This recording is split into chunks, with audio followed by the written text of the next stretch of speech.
Okay, so today we're going to talk about how to choose a pack. Okay, and there are sort of three main things that you want to think about when you are choosing a pack. Number one, the function, what's it for? Number two, the size, and number three, right, the type of pack that you're going to choose. Okay, and so when we start with function, right, I want you to think about when you're choosing a pack, think about what you're going to be using it for sort of 80% of the time.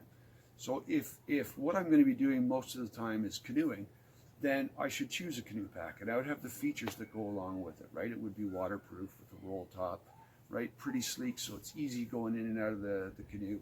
And it wouldn't necessarily have to be, the best in terms of comfort wearing it, because I'm only going to be wearing it for portages, which hopefully are not too long. Okay, so I've got three different packs here that I'm going to show you. In terms of function, they're all different. We have sort of a general pack, we have a travel pack, and then we have more of a specialty pack. And again, depending on the function of each, the red one there is sort of designed for alpine mountaineering, right? So it's stripped down, meant to be lightweight, as simple as possible, so that when we're doing that kind of activity, there's not a lot of stuff to catch. You got your travel pack, right? Travel pack focuses on organization. We're going to look at that in a little bit more detail in a minute, right? And then we've got our general backpacking, which kind of covers all of the different elements that all the other packs have, but tends to have a few more features that are specific to what you need when you're wearing a pack, like all day. Okay.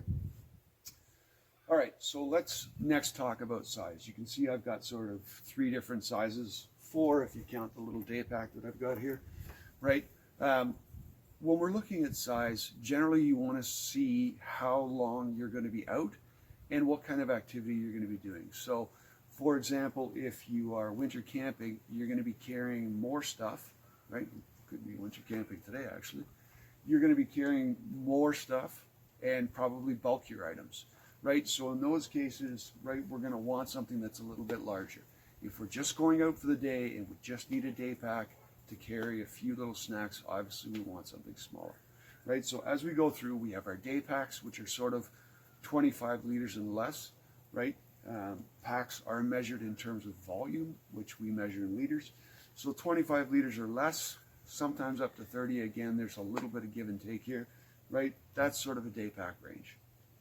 For 2 to 3 days, right? An overnight or a couple overnights, right? Generally something in between the 30 and 50 liter range. And again, it's important to consider how you pack. If you have lots of lightweight gear, or you have, you're one of those people that you just don't care what you're wearing. If you wear the same shirt every day for 3 days, who cares? Then you obviously need less room, okay? And you do get people who will go crazy, trying to conserve weight and everything else, and they will, they'll drill holes in their toothbrush and their cutlery to make sure that it's as light as possible. But the truth is, on average, these are sort of the ranges for you. So day pack, 25 liters or less, sort of two nights, maybe three, 30 to 50 liters, and then anything that you want for longer than that, 3, 5, 6 days, right? You probably want sort of 55, 60 liters and up, okay?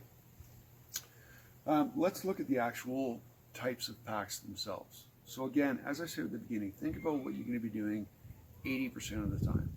So if what I want is a pack for traveling, right, then I'm going to want a travel pack. If I see myself on airplanes lots, then I want things that are conducive to sort of, moving around every day and keeping my things organized. If I'm looking for a general backpacking, and that's where we're going to start, I'm going to look at a general backpack. Now, most backpacking packs will have the same basic features, okay?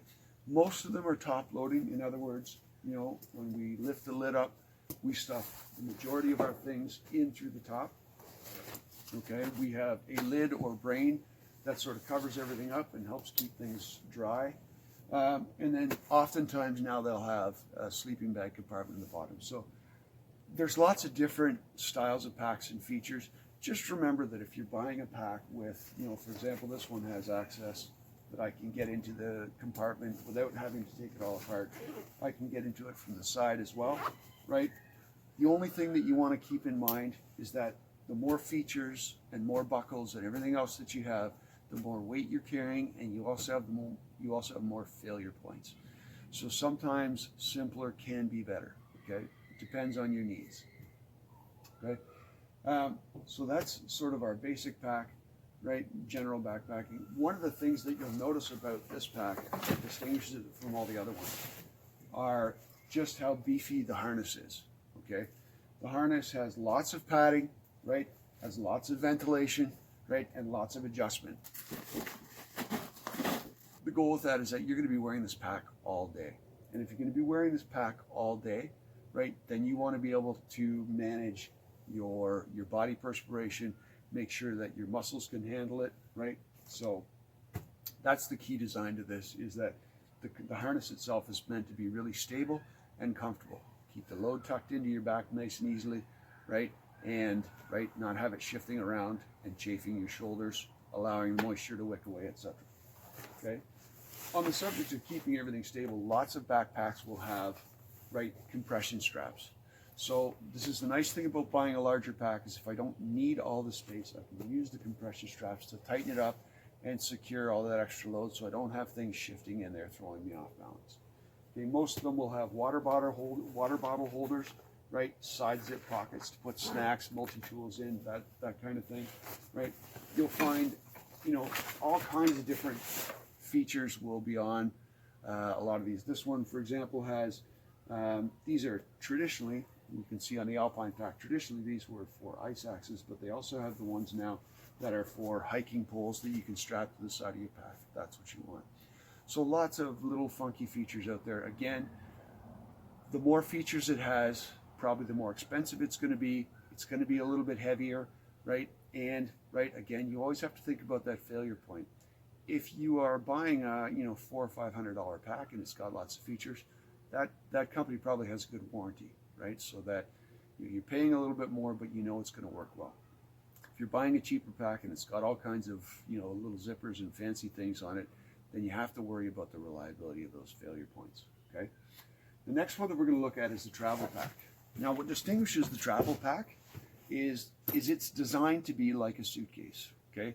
It's designed primarily to go through airports, right, easily. So it'll feature, lots of times it'll feature wheels, right, and a retractable handle in the top, right? It'll be front loading like a suitcase is, right? And the key to that is that it allows you to keep your things organized for travel, right? So again, whether you have whether you're traveling for business and have a business meeting, or whether you are doing some trekking down there, but the majority of the time you're going to be staying in hostels or hotels or whatever else, right? You have things in there, and again, it's organized much the same way, okay? Some models will come with, as I showed you before, like a detachable day pack, which just clips on there. Again, we want it to be pretty sleek with a minimum of straps. So all the straps on this one, they all sort of buckle in and stay in nice and tight, so that there's a minimum of things to catch on conveyor belts, right? For when your baggage is being sent through. Okay, so lots of stuff. The thing about a travel pack that distinguishes it from a suitcase is that, again, it'll have like a backpack harness. Okay, but as you can see, if you compare that one, right, to this harness, okay, you can see how, right, there is, in fact, right, there's a little hip belt in here, right, but it's not much. It's just straps. Okay. And again, the shoulder straps are pretty thin, still kind of ventilated, but again, this isn't going to fit your back. It's not meant to be used for long backpacking treks, right? These wheels might dig into your back too at some point, right? So again, you see the difference in design. Talking about specialty packs, the features of specialty packs, again, varies widely compared to the activities that you're doing. So if we're looking at a mountaineering pack like this one, and again, this is an older one, the new ones are even sleeker and simpler. Again, they're trying to make it as simple as possible. The idea is to carry as light a weight as possible, to move as quickly as possible, right? You're going to be in mountain environments, so you might be climbing up through chimneys and whatnot. You don't want anything to sort of get caught on the side there. There's places to put, ice axes and those types of things. Patches on the outside. You notice there's a big black patch on the outside of that pack. And again, that's so if you're carrying crampons and you strap them onto your pack, right, there's extra reinforcement so they don't dig right into your pack. All kinds of little details like that. And again, no matter what the activity is, if you are buying a pack specific to that, it'll have features that will be specifically designed to accommodate that particular activity. So that is your sort of three basic categories of packs. Again, when you get down to specialty packs, there's probably 10 more categories out there. But if you're looking at choosing a pack, there's three things that you need to look for, right? What's your function? What size do you need, right? And basically what category of pack do you want? And that's about it. Our next video will be talking about taking this pack right here and looking how to size it so that it fits your body.